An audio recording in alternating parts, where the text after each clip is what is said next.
Yo, yo, yo. Welcome to Bucco Brew, powered by Fer Coffee Tea.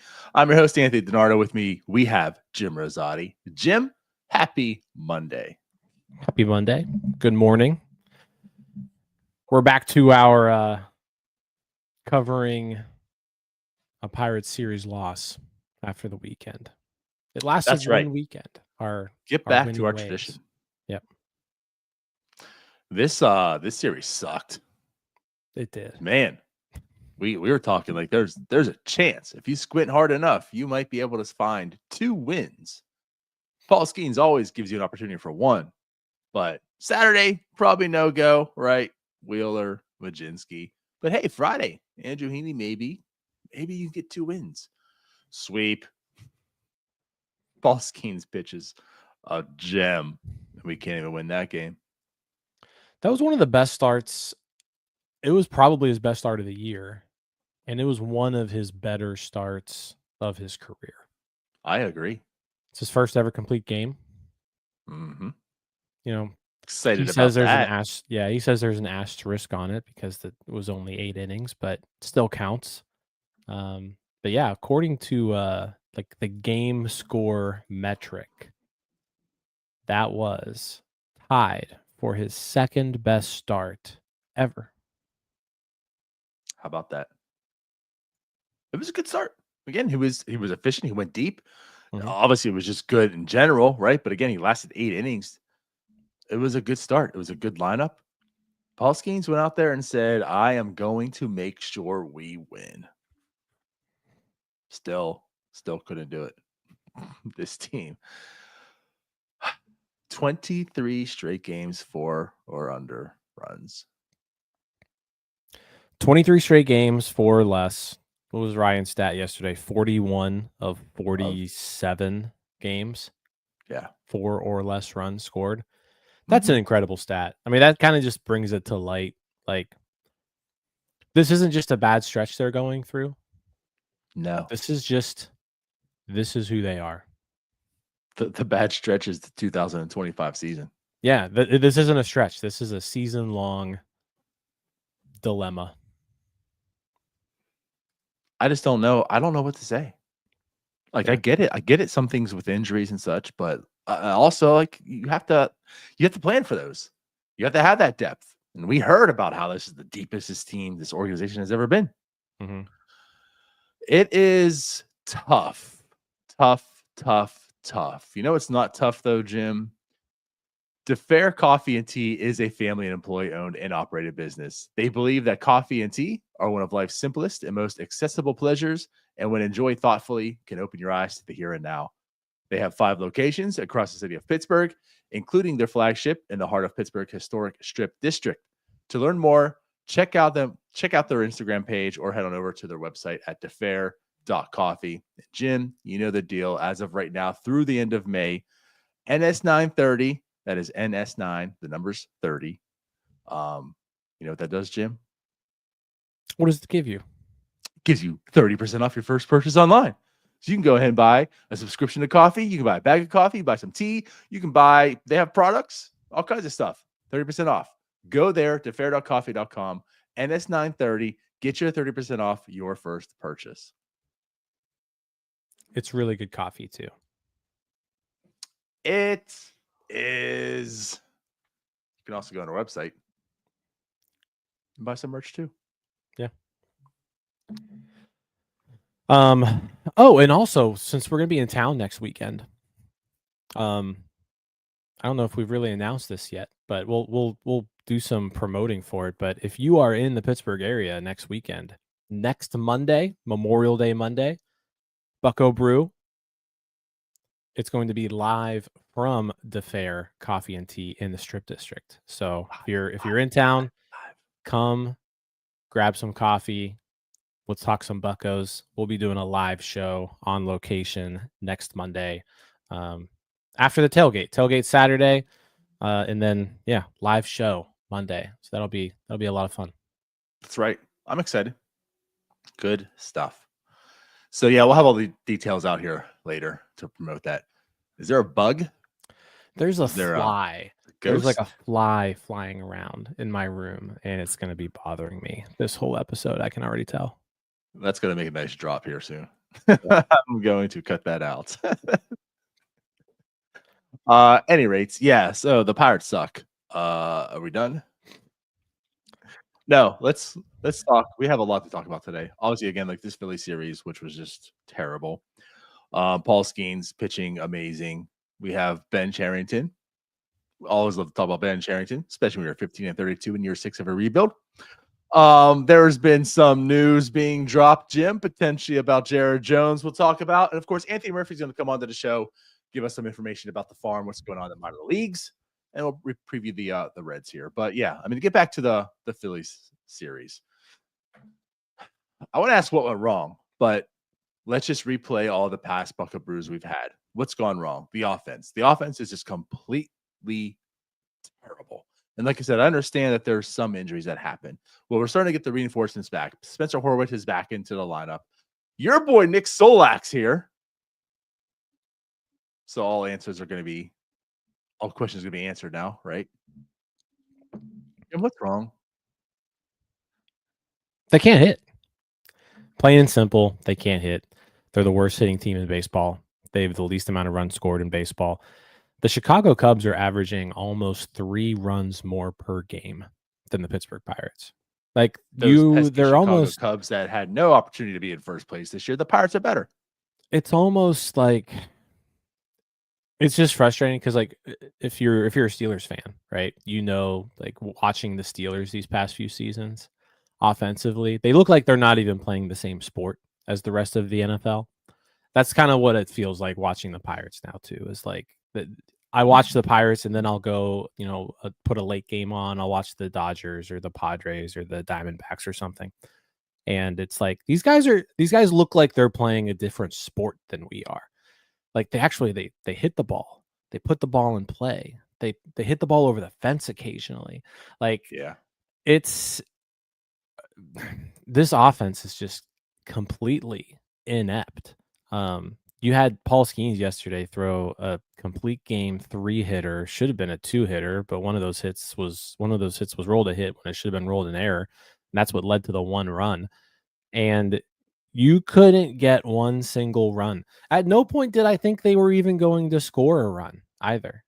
Like, it's not like I was ever thinking that the Pirates were going to put a run on the board yesterday. Yeah. Like they didn't threaten at all. Oh, they were 0 for 4 with runners in scoring position. Yeah, it was a disgusting display of offense, and we've just seen the same thing over and over again. It's gross. I have nothing to. I don't know what to even say anymore. Gross. That's a good word. It's about it. Like I don't know what to discuss and to break down and talk. I mean, it's just pathetic. It's awful. At every facet, it's just bad. And like this is just one of the most damning things that puts this into light. And I tweeted it out yesterday. The 2025 Pirates they played 47 games. They've scored 141 runs in those 47 games. When you look back at this rebuild, every single year in their first 47 games, 2020, 173 runs. Mind you, I said 141 this year. 2020, 173. 2021, 157. 2022, 161. 23, 209. And last year in 24, 177. They've scored the least amount of runs in this entire rebuild during year 6. I mean, at this point, I don't care what excuse you have about injuries, what excuse you have about a slump. The least amount of runs in fun. This 47 games is a large enough sample. It's not as if the first 10 games, like 47 games. The least amount of runs 30% of the way. Yeah, 30% of the way through the year. Do you remember those 2021 season, 2022 seasons? Like, do you remember those offenses? Yeah. Serious? Do you remember the names in those lineups? If you do, you deserve something. We'll give it to you at the tailgate because you should not remember those lineups. You shouldn't remember those names. They're forgettable. They're one of the reasons why Ben Cherington is looked upon so bad, because how the hell were these guys on a team? And they were better than the team that's trying to score runs in year 6 when you say, hey, it's time to win. What are we doing? You're going to tell me Spencer Horwitz is going to be the guy that saved the day on that stat? No one's saving it. I think they can get a little bit better, but no one's saving this offense. I feel bad now. I do. Andy Haynes, my deepest apologies, because we thought there was more to it on you. You know what? Clearly, it ain't. Now, I'm not the biggest football fan. I'm not the biggest football analysis. I think there's a lot on Matt Canada, and he had his problems. Andy Haynes, I think maybe he was perfectly fine. I don't know. There's really no way to know. I mean, there's no way to know. I'm not going to sit here and defend Cubs Andy are scoring Haynes. 3 more runs. He's with the Cubs. Maybe he was perfectly fine. I'm not going to defend Andy Haynes, but yeah, I'm not trying to defend either. I'm just saying, like, you know what? This is terrible. This is how bad this is. Like, we put so much onto him. No, it's been rough. So let's talk about some other stuff, though. I mean, we had 3 post-game shows about this series, and it was the same. Right. It was the same show over and over and over again. We're gonna move on. Let's move on to the next topic. Paul Skenes needs traded, right? Oh God. What the show. The whole last week, every single national media outlet has put out something, some form of content, some sort of podcast. There's YouTube videos everywhere. There's tweets, there's articles, there's all kinds of stuff. And it's basically just a bunch of people complaining that Paul Skenes is a Pirate. Like, that's what's happening, right?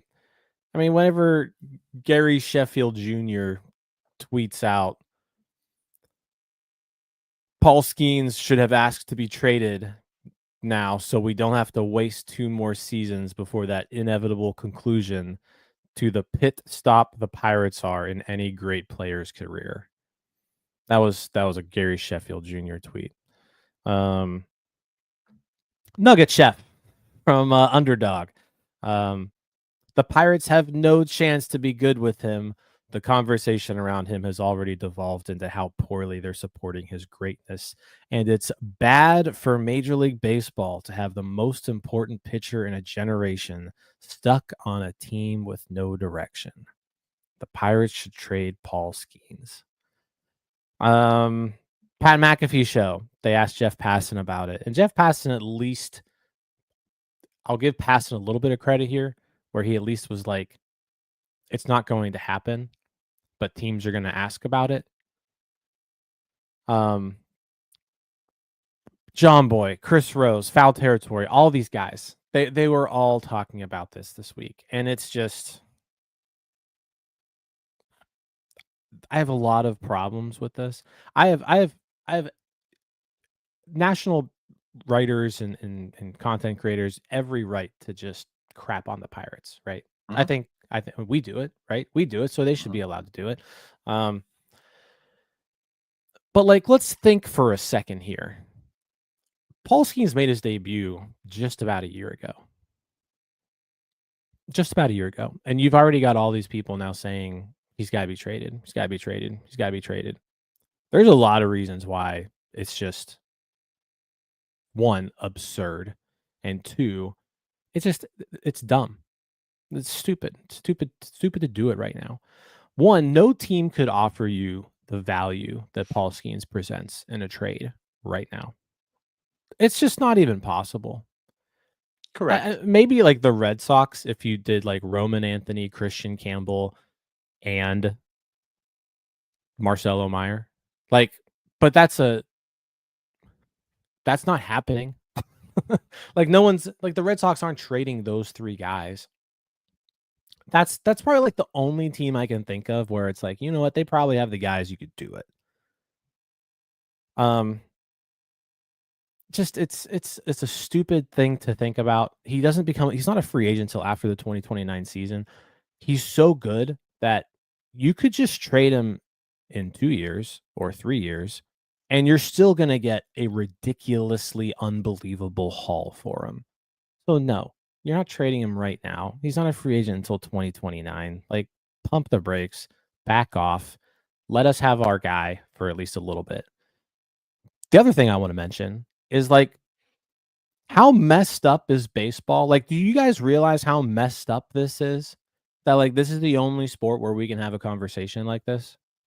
Like, that's really the root of the problem, right? We can go on here and say that, like, Bob Nutting is awful, and we need to get Paul Skenes away from Bob Nutting. Are you trying to tell me that there's no awful owners in any other sport? No, it's just the landscape's different. The leagues have made it so that teams are forced to spend money on their stars. Why don't we, instead of talking about how the Pirates need to trade Paul Skenes, the conversation really needs to be, how do we make it so that the Pirates pay Paul Skenes? How can we make it so that a team like Pittsburgh and their fans can enjoy Paul Skenes for longer than 4 years? Why isn't that the narrative? Because think of any other sports league. In the NHL, the Penguins in 2024, I remember going to the games in the Mellon Arena before Sidney Crosby was drafted. There was no one there. You can have a conversation with the guy on the other side of the rink. There was no one there. Team was about to move. What happens? NHL was turning into what Major League Baseball is today.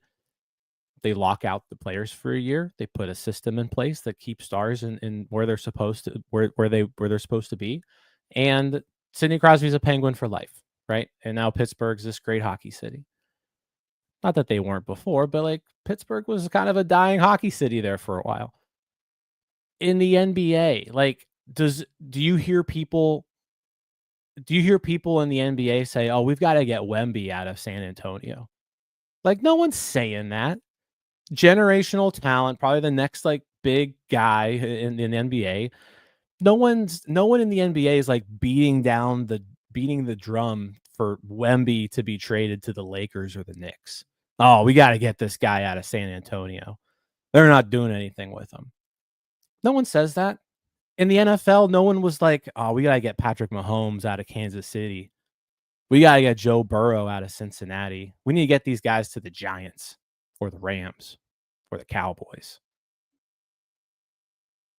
That's not a thing that happens in those sports because the landscape doesn't allow it.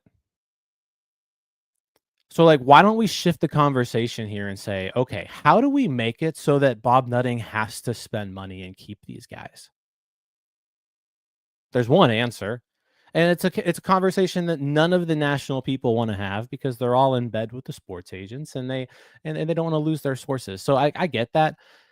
But like there are ways to just put more pressure on Bob Nutting, even if you don't even want to have a salary cap system. Let's even put that aside for now. The pressure should be on Bob Nutting to build a team. Let's put our energy behind that. Not Pirates fan, sorry, you guys are just a feeder system for the rest of the league. Go, give me your shiny toy. Okay. It just it pisses me off to no end. We're having the wrong conversation, is what we're having. It's the wrong conversation. Okay. So, Jim, you want to change the narrative? You know who has that power? Bob Nutting. Yep. He can change the narrative. So here's where I provide the other side of this. And you know what? Yeah. As a baseball fan, I want to watch Paul Skenes. He's exciting. Do I want to watch him as on the Pirates doing this? Do I want him watching him shove like he did yesterday, losing? No. I want to see Paul Skenes in his glory. I want to see Paul Skenes in the playoffs. I want to see Paul Skenes have a moment, and not just a moment, multiple moments, because stars in the playoffs is what makes them stars. Are you going to see that from Paul Skenes? No, he's wasting away in Pittsburgh. And as a national person, and I look more of like the John boys, like they're national, they're talking more Pirates, but it's more like fan related as well. Passons is a whole different category, and I'll get there. But like, I mean, you have like your content creators in football and stuff talking more as like a fan, national stuff. But the Browns, like, I don't want to see so and so in the Browns. Let's get him out of there. Let's get him out of there. Let's see, like what if Tom Brady's with the Browns and just wasting away there? Get him out. Save Tom Brady. The difference is, and like you're correct, the way the landscapes are for teams like the Browns, teams like Kansas City, teams like Green Bay can compete just as well as teams like the New York Giants and Jets or the LA Rams or whomever, right? Because of the salary cap and the way the leagues are set up. That's a fair argument. Absolutely. I'm on board with it. The Pirates don't have the same capabilities as the New York Yankees, and we get that. The Dodgers, we get that. We understand that. So that's a real conversation to have. That's what's not really, really, really being pushed. What's being pushed is, Bob, are you going to do anything? You're talking about putting pressure. It's year 2. Paul Skenes barely been a Pirate for 1 year, as far as, I shouldn't say a Pirate, but in the major leagues for a year. And he's already getting ripped apart nationally about, you guys should trade Paul Skenes. He's talking about putting pressure on. I don't know, Jim. It seems as if the only time Bob Nutting does something, again, is like when he gets embarrassed and national media is talking about him. It's a full court press right now, the national media. Trade Paul Skenes. I mean, if he's not been embarrassed enough about 2025, now everybody in the United States is talking about you and your team and how you guys need to get rid of your star.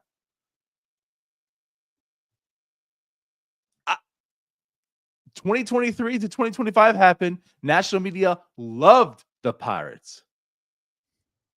Love them. Couldn't stop talking, saying nice things. Since then, it was like a love-hate, but like, hey, what's going on? The stars are leaving. The stars are getting better. And right now, at this point in time, I have no problem with what they're saying. Because as a baseball fan, if you guys aren't going to do what it takes for me to enjoy Paul Skenes the way he should be, then find someone who can do it. And Jim, have they done what they needed to do? Like look at this season. This is absolutely embarrassing. There's no reason that Paul Skenes should be on a 15-32 Pittsburgh Pirate team right now. This was the year of, you have Paul Skenes. Put something around him so you guys can get to the playoffs. Because all you need to do is get to the playoffs. And once you're there, magic can happen with this rotation, this team. Like, this team is built in some way that they can make a run in the playoffs. You don't have to be the best team in baseball. But the way this pitching is, and especially because you have Paul Skenes, you could do something. They are 15-32, damn it. That's what they did this year. Well, if you guys ain't going to do it because you guys are so inept that you don't know how to, plus your owner won't invest. Well, he's certainly not investing in the Paul Skenes to extending him, right? To give more time. He's a free agent after 2029. We know the game. That means he's only going to be here until 2028 at the absolute most. That's 3 years. You look at this team. Is this team built, and then even in the next 3 years, that they're going to compete? No. So why? I don't want to see you wait till 2. I don't care about your return package. Do it now. You just saw Jared Jones. What happened to him? What if that package doesn't come to fruition? Do it now. Just do it now. Trade Paul Skenes to someone who's competent and do it now so we can enjoy as baseball fans, because we are simply sick and tired of you, Bob Nutting, and the Pittsburgh Pirates.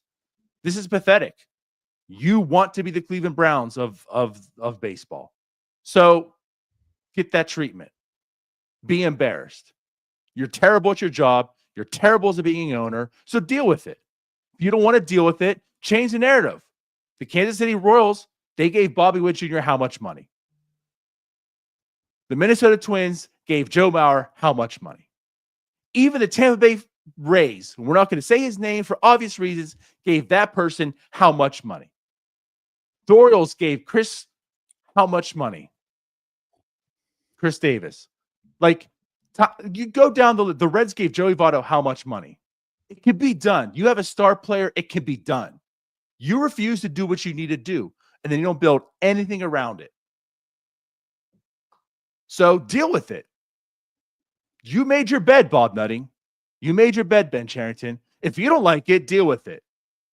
But we as Pirates fans are sick of dealing with it. The national fans are sick of dealing with it. And yeah, what Jeff Passan said, I have no problem, because he said if it were him, he wouldn't trade him, because he does see there are pieces.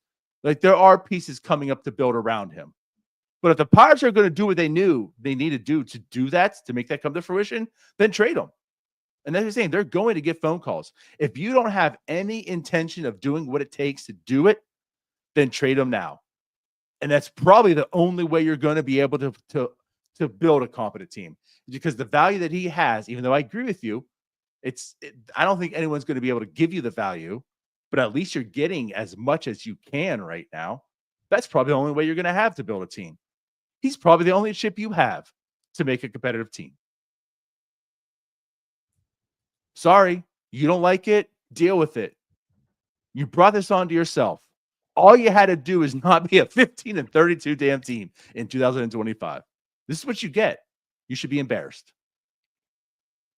They should be embarrassed. I mean, they should be embarrassed. And I think you bring up some good points. I guess I'm more arguing the logistics of trading him right now. I get it. Yeah, I get it. You are correct. You should not be trading Paul Skenes. Yeah. So my issue is more like this is something that just can't happen right now. Now, I think everyone needs to put the full court press on Bob Nutting, and that includes the national media. Like, everyone needs to make sure that Major League Baseball and all of their fans know that, the Pittsburgh Pirates are basically the next version of the Oakland Athletics. Like, I'm all for saying, hey, like, everyone needs to pressure Bob Nutting to do something here. I just think there's better ways to do it. I think there's a different conversation to be had here that no one's really having, around kind of the landscape of Major League Baseball. Like, there is a problem. Let's look at it from a wider lens here. There is a problem when, the biggest free agents out on the market, and there's realistically like 3 teams that are bidding on them, right? That's a problem. There's a problem when, like, let's face it, the Pirates have no shot of extending Paul Skenes. Right. No shot. And I don't care if Paul Skenes was on the Brewers, or if he was on the Rays, or if he was on the Royals. Those teams still have no shot. Like, Paul Skenes is in like a different stratosphere here, where he's going to shatter every pitching free agent record imaginable. He's going to free agency. The gate. Yeah, like he's like yeah. I just offer this to yeah. the Bobby Witt Jr. I'll say, like, he had a very, very weak. It took him a while to heat up. Yeah. So it was kind of like, hey, there's a lot of money. Let me get this now. Paul Skenes came out as the best pitcher in baseball. Yeah. And so, like, this is just something where, like, there should be a way that teams can keep those guys around. Mm-hmm. What if the Milwaukee Bucks weren't ever able to extend Giannis, right? Because I mean, that's the situation we're in here. Is like, there needs to be a way for these teams to be able to do this, and there's just not right now. There's a handful of teams out there that could realistically extend Paul Skenes. Handful. And it would be just a monster contract. So like I said, I think we're having a different conversation than the one that needs to be had. It's going to be a rough stretch here, because I don't know if I don't think we're on the precipice of fixing it or anything like that. Like, this new CBA is coming up, and I don't think we're talking about like a year-long lockout that ends up, becoming a salary cap floor type system. I don't think we're close to making that happen in Major League Baseball. But, it's just a shame, because as Pirates fans, it's like, what the inevitable end to this is. Mm-hmm. It's just, trading him now is dumb. It's dumb, because whatever you can get for him in 2 to 3 years is the exact same you can get for him now. You're not going to get anything more for Paul Skenes trading him right now than you would in 2027. or 2028. Teams Right. just don't trade that much stuff. They don't. Like, you look at the Juan Soto trade, and that was a haul for the Nationals, but that was with 2 years of control left. Paul Skenes has 4.5. Like, we're not talking about the same thing here. You can wait 2.5 years and get that type of return if you want. There's just literally no reason to trade him right now, because you're trading him at his highest quote unquote value because he has so much time remaining. But the value's capped in like what other teams can send you. They just don't have it. Teams aren't going to send you that much stuff. So just wait it out. Let us enjoy him for a little bit. Back off, everyone who's saying that we need to trade him right now.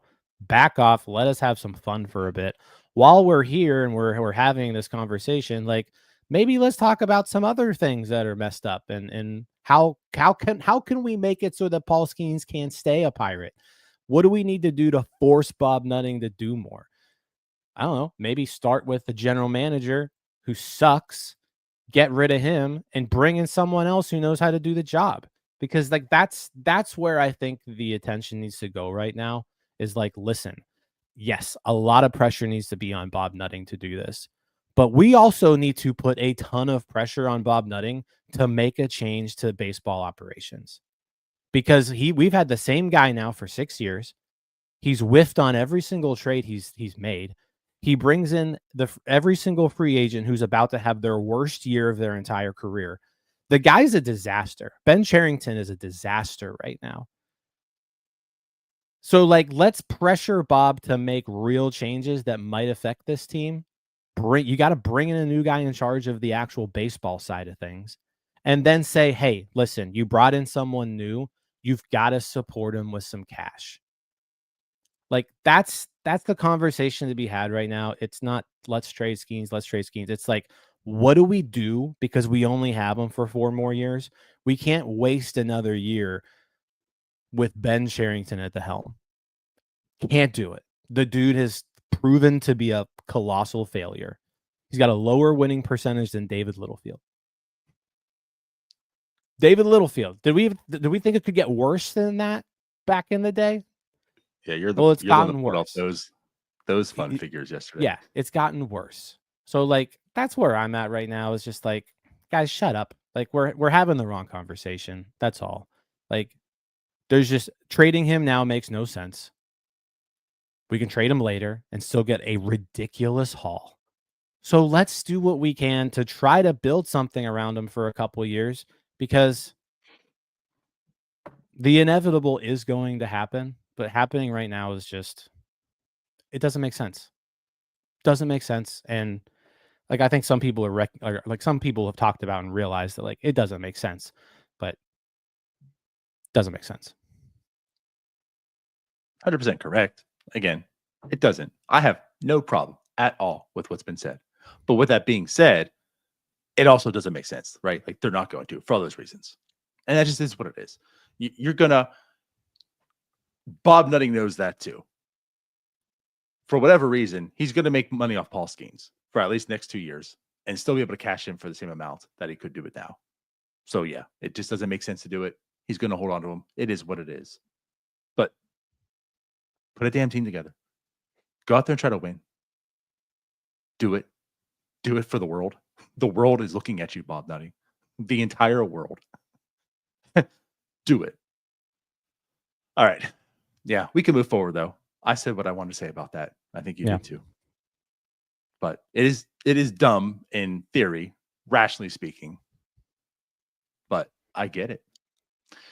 Let's talk some prospects. You want to bring on Anthony Murphy? Let's do it. So once again, here's Anthony Murphy. We are going to talk about some happy things, some good stuff, the future, the reason why Paul Skenes needs to stay, what's being built around him. And no one better to talk about that than Anthony Murphy. So welcome back, buddy. How you doing? Good. What's going on, guys? Oh, good morning. Nothing. Good morning, Murphy. We're just sitting here arguing about, year 6 type stuff. Good stuff. Fun stuff. Fun. Yeah, Murphy. Bucks on Deck Substack, Baseball America, DK, Pittsburgh Sports Now.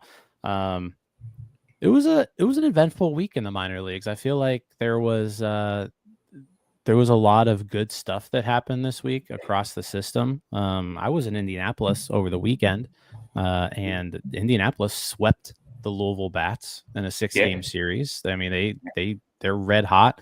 The guys rehabbing down there are doing great.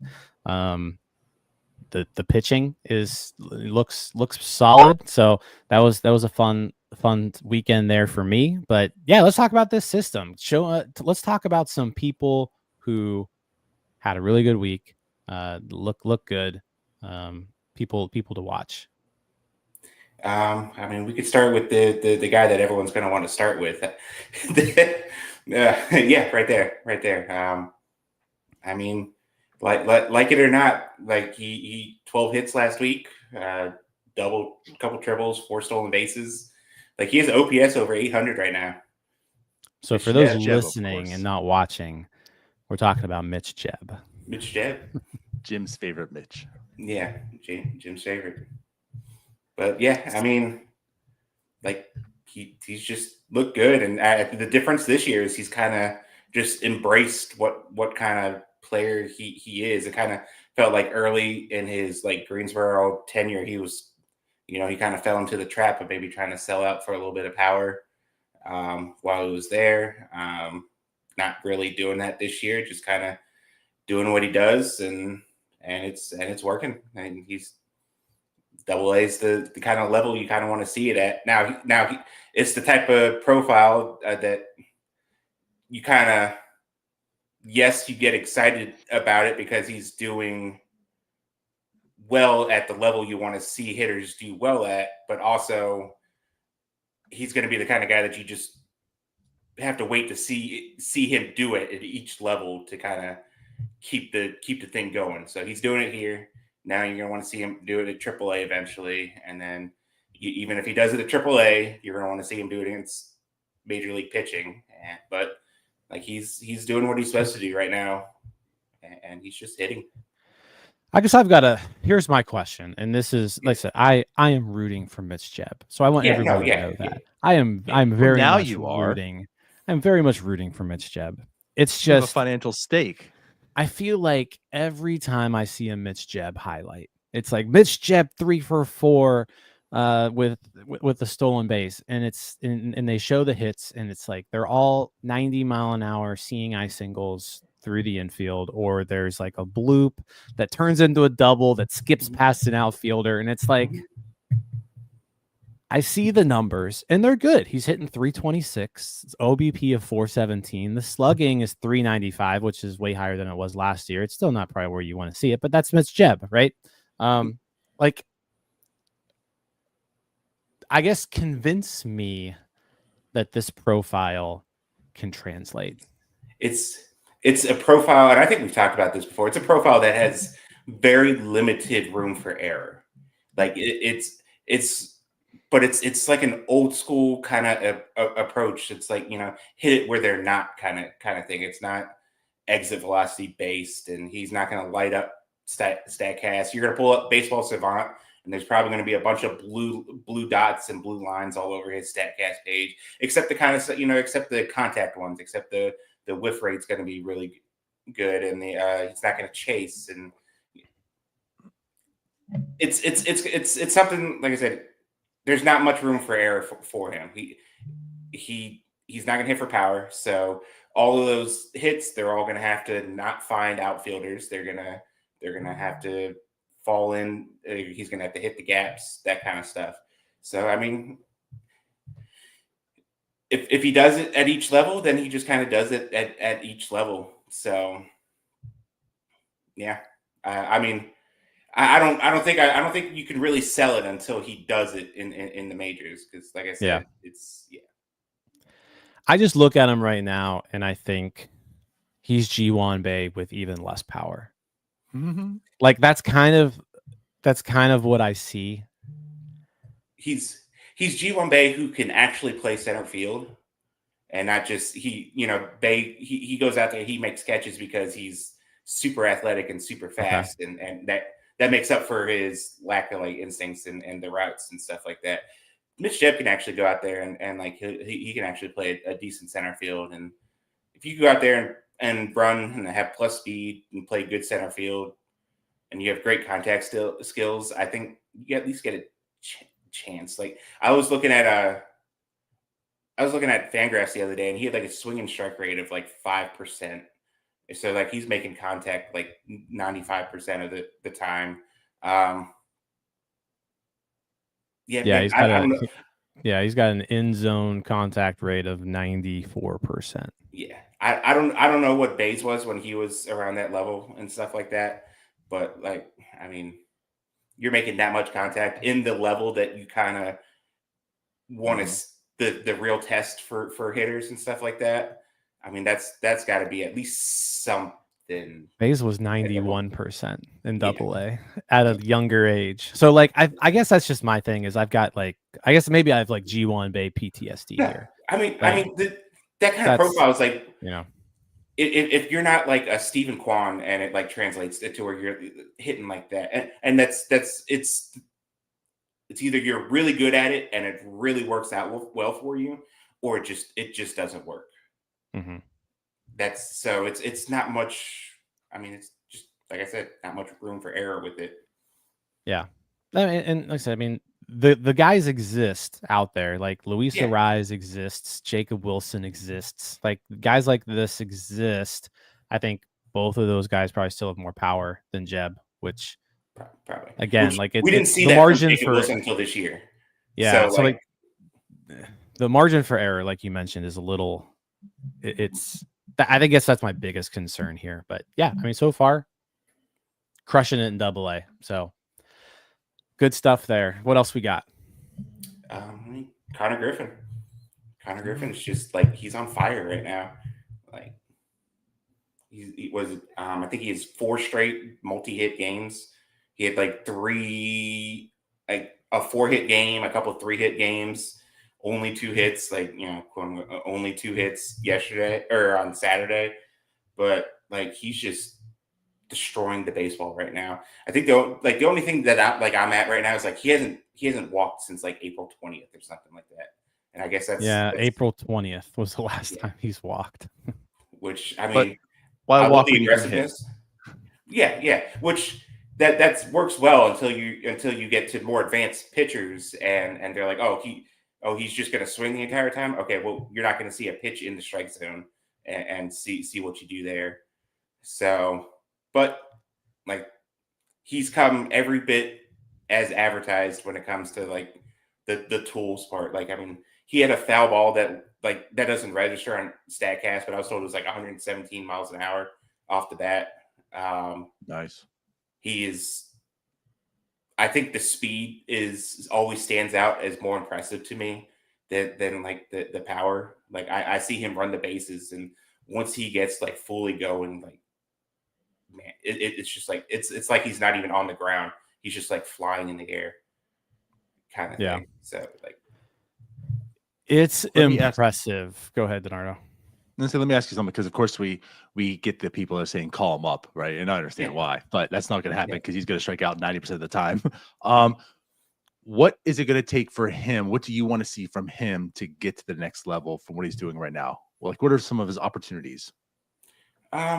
So like the main thing is like working on like non-fastball stuff, which he has improved on that. Like he had one of like his 3 or 4 hit games, like they were all off either like a changeup or like a slider, like breaking pitches.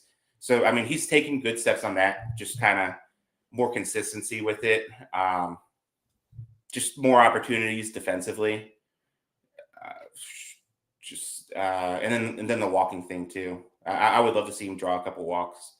So, but like he's showing all the signs. I was talking to Nola the other day, and like, you know, I get that question 30 times a day. Like, when's he going to Greensboro? Just send him to Altoona, send him to Pittsburgh, you know, whatever like that. And finally one day after one of his games, I kind of wanted to group chat and go like, is it really just time to promote him?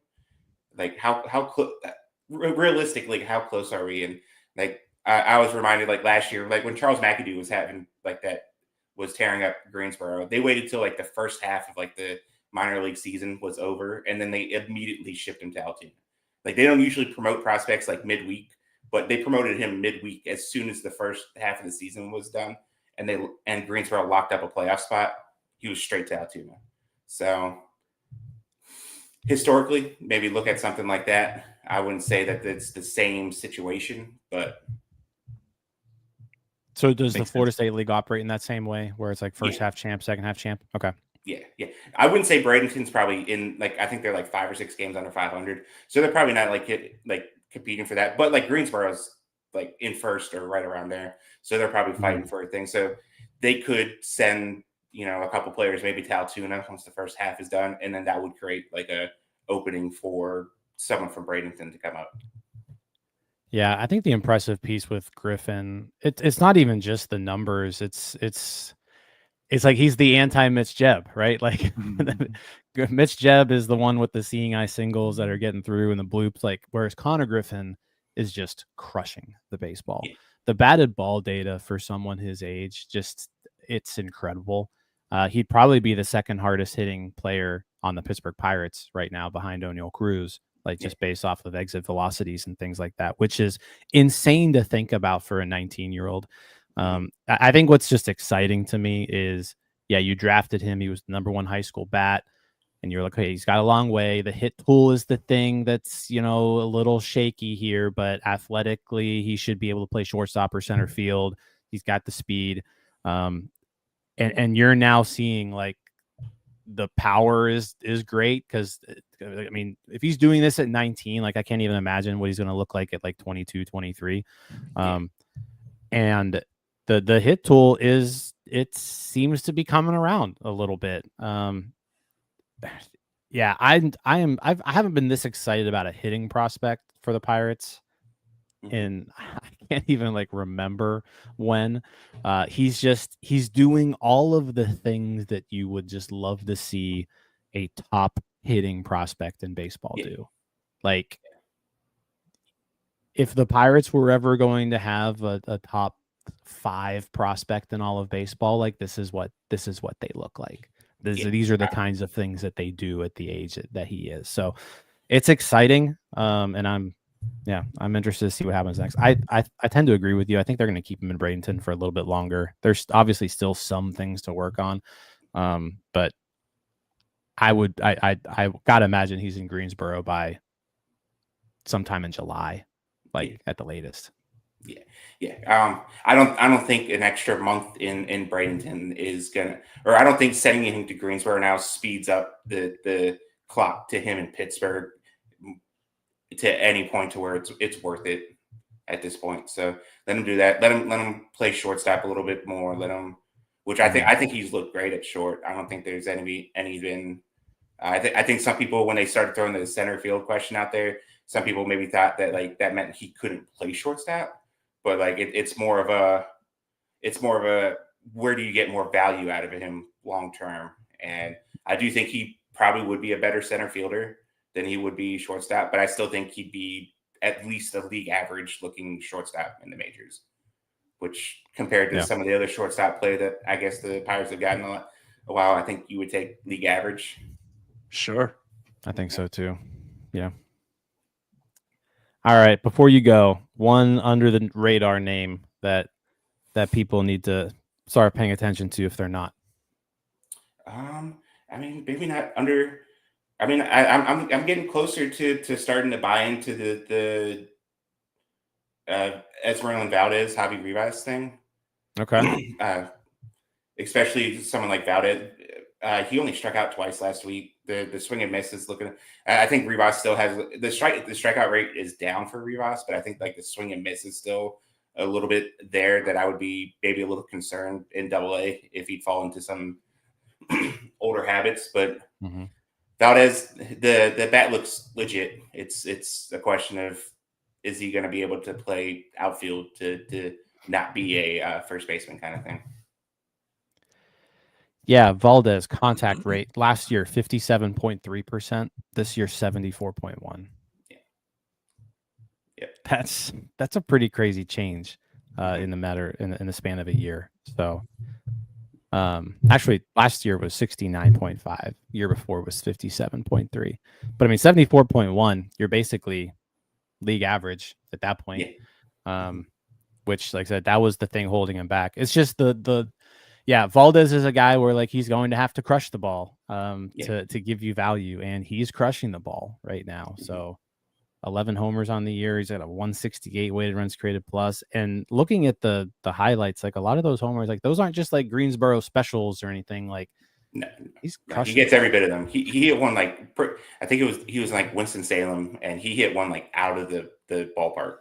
Yeah, nice. Yeah, I saw him hit a ball out of Bowling Green Stadium when I was there. Yeah. Like the ball disappeared. I did not see it land. He hits the ball hard. Yeah. I'm getting very excited about him. Yeah, he's looking really good. I agree. All right, Murph. Where can everybody find your stuff?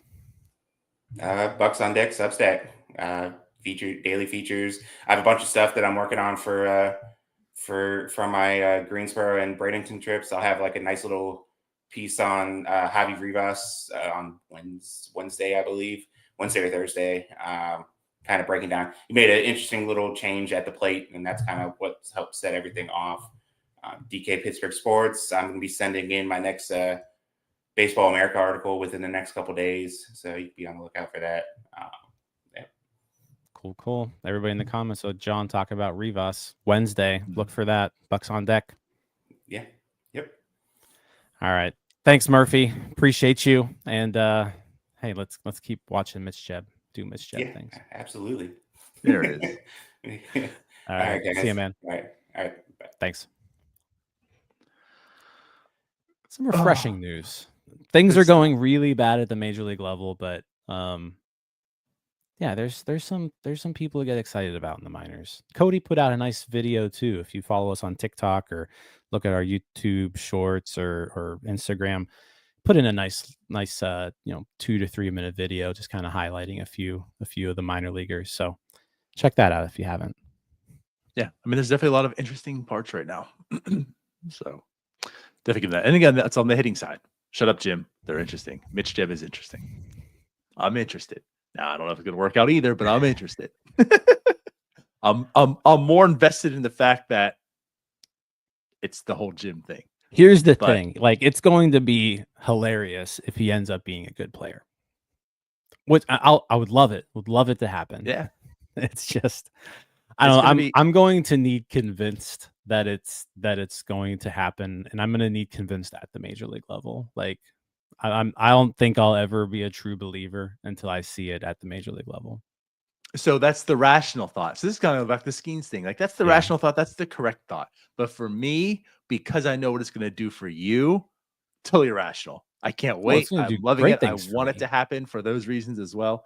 But that's what's kind of cool too, is like the pieces that we're talking about is on the hitting side. It's always in pitching. And we're talking about some hitters right now. So it's a whole new world, Jim. Murphy says I'm gonna have to retire if Mitch Jeb becomes a regular in the majors. I can't wait. See more motivation for it to happen. Yeah, we can get Jim to retire. Come on, Mitch. Let's do it, buddy. All right, Jim. How about this? I'll issue a public apology on one of these shows. Public apology. We'll need more, but it's a good start. We're gonna need your letter of resignation. like how you wrote to Ben Cherington at the winter meetings. We need you to on air to write it out too. Yeah. But no, let's move forward a little bit before we do preview the Red Series here. We do have probably the worst news of the day, and this show hasn't been good.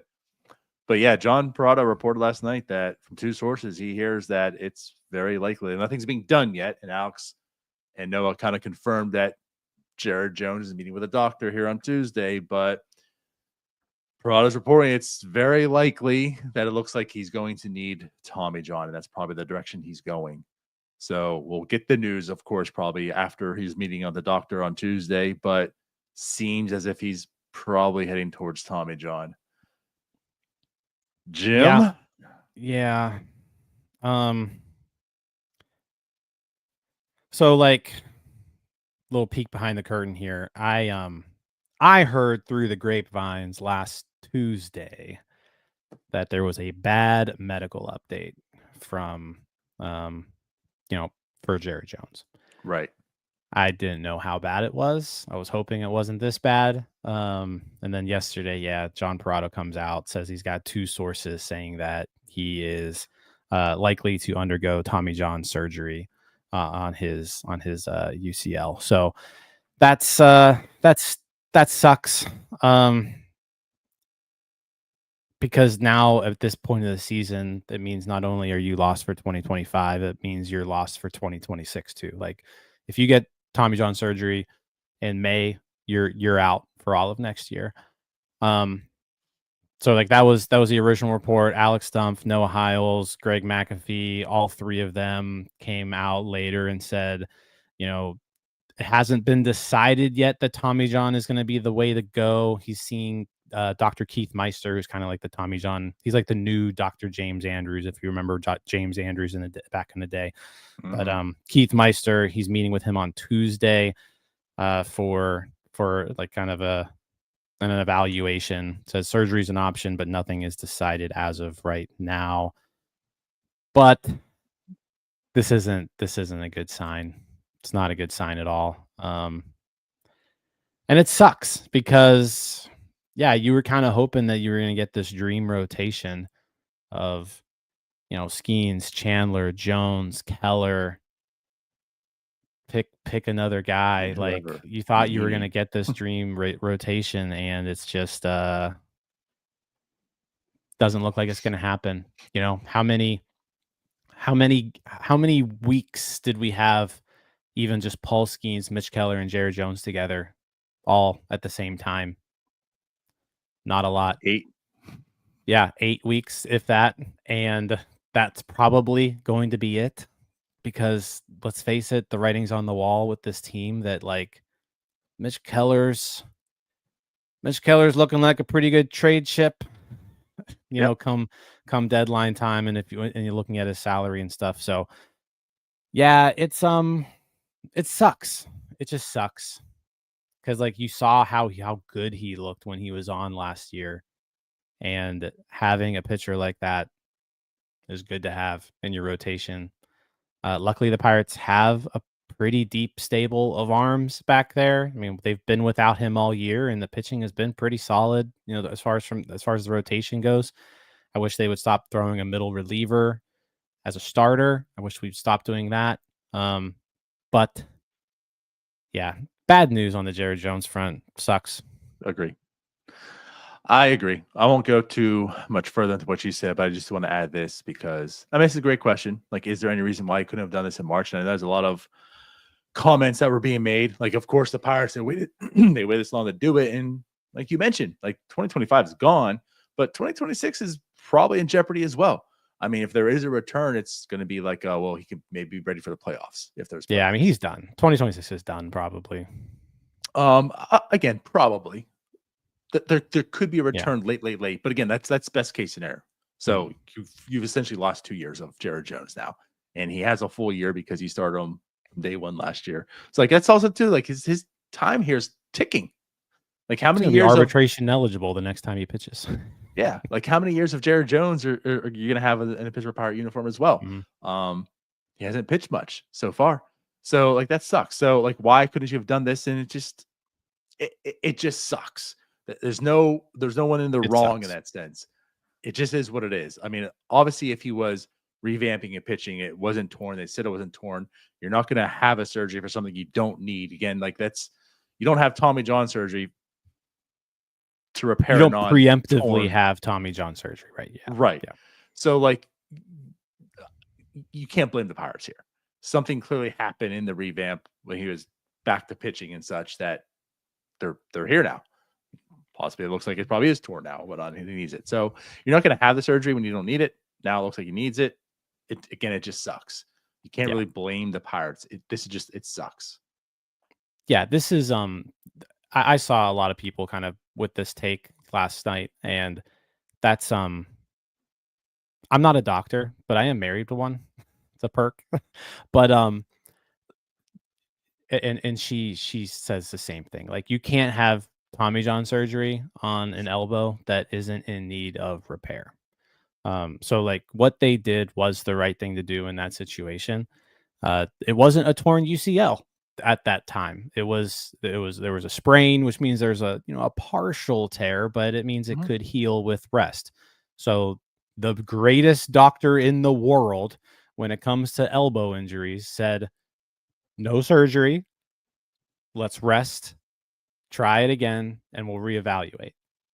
That was what he said. You've got to trust. I mean, you just kind of have to trust the doctors in this situation, and that's what the recommendation was. Like, you can't just go and say, hey, you know what, this is going to tear soon, so let's just go ahead and repair it. That's not a thing that you do, because like, this is worst case scenario. You don't want to have Tommy John surgery because you're out for 14 months if that's the case. So yeah, they did the right thing here. It's just an unfortunate series of events. It was shitty timing of it too. Like, right before the start of the season, it was bad timing. It just sucks for kind of all parties involved here. But there's just nothing you can really do about it. This is just sort of this is how you have to treat injuries like this. And unfortunately, with the way that baseball's going, like, this is just how you're going to deal with this when you're dealing with young arms who are throwing 100 miles an hour. Like, this is just something you're going to deal with time and time again. It's not a matter of if, it's a matter of when for almost every single pitcher that's alive. Jared Jones's when was just now, apparently. Right. Yeah, it just is what it is. But again, Tommy John is not a killer by any means. I assume he'll be back just as strong as ever. What stinks is the fact that his time is limited, and now you've lost 2 years essentially of him in that limited time. So yeah, the Hundo boys, like, hasn't really became a thing. It was cool for that moment. I don't know what's gonna happen, but yeah, it just sucks. But it sucks. I guess we'll have more news on that later once we just see what happens. But I guess we'll transition over then. The Pirates have a new series coming up. It is the Cincinnati Reds. They play at home.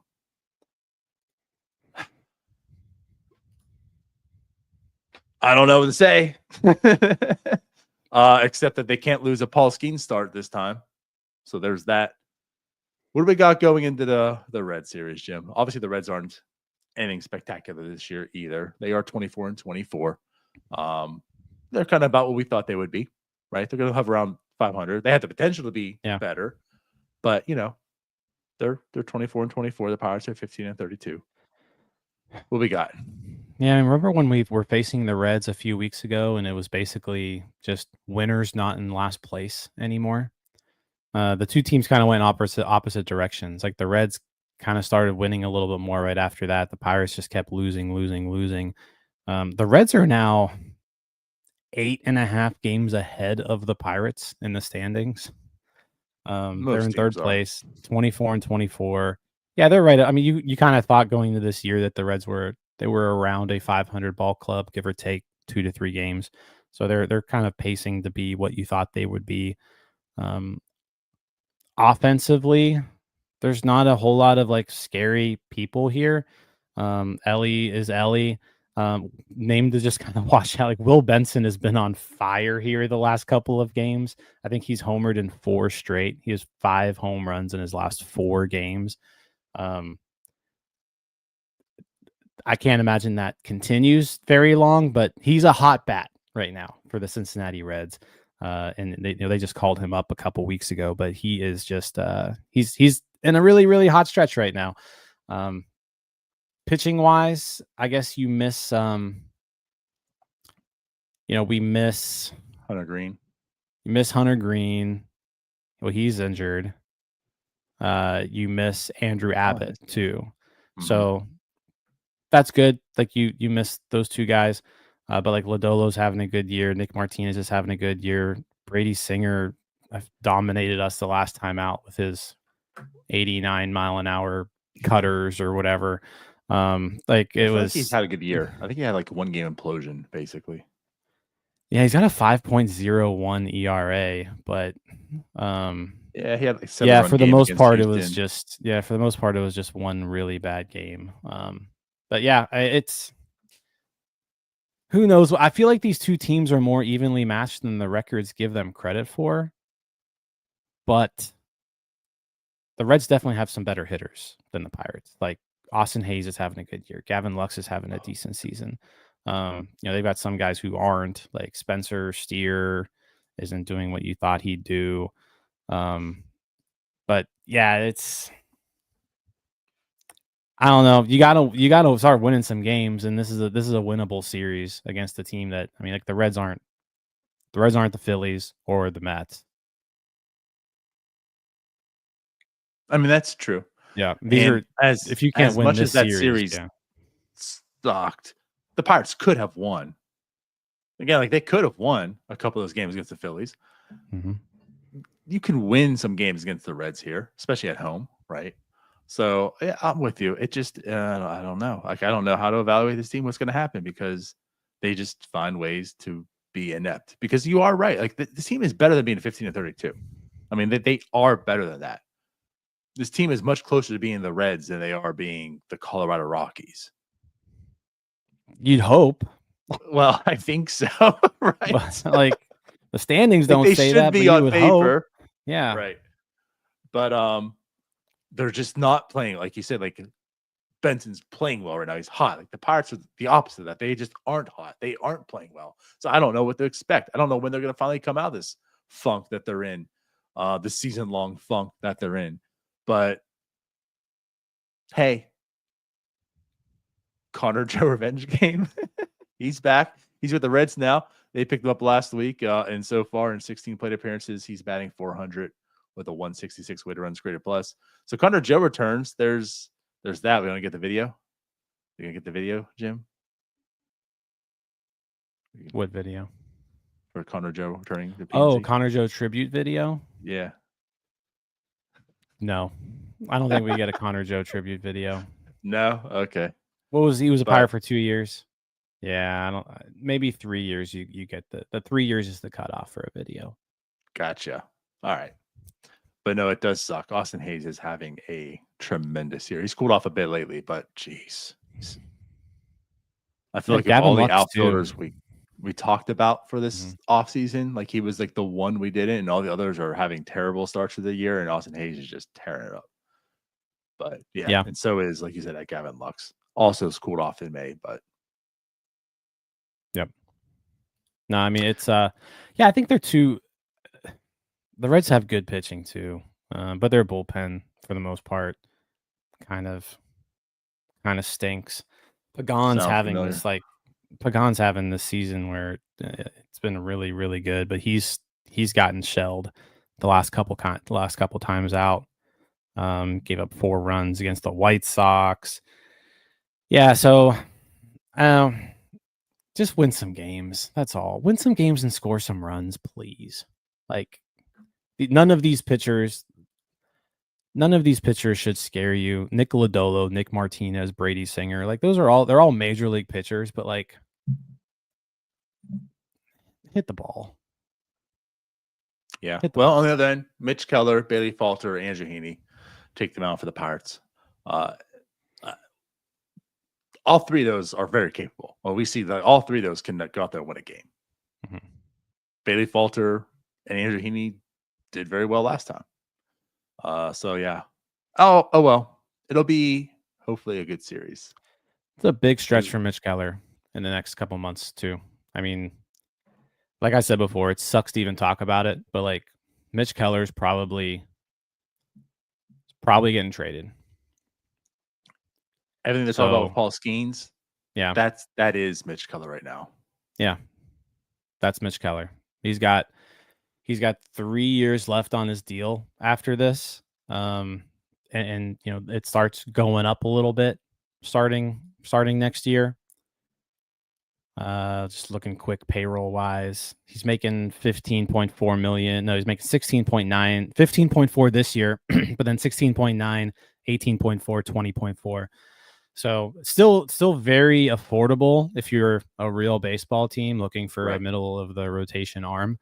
It's just if you're the Pirates, if you're the Pirates, that's a commodity that, maybe you could better allocate those resources elsewhere just based off of the makeup of your team. And if you can get some help offensively for Mitch Keller, it just that kind of makes the most sense to do. So I would be looking for a lot of teams to be calling about Mitch Keller this deadline. And the better that he pitches for these next 2 months, the more teams that are going to be calling, the better the names are that are going to be mentioned when it comes to returns. So for the long-term future of the Pirates, the big 2 months for Mitch Keller. That's the sad reality, but you are correct. You are correct. Those funds could be freed up so that way they can better equip this team, but also get some offense in return to better equip this team. That's kind of like, I feel like Ben's chip right now to turn things around. What also sucks though is you're doing this without probably without Jared Jones. What also sucks is you're doing it with Ben Cherington as your GM. That too.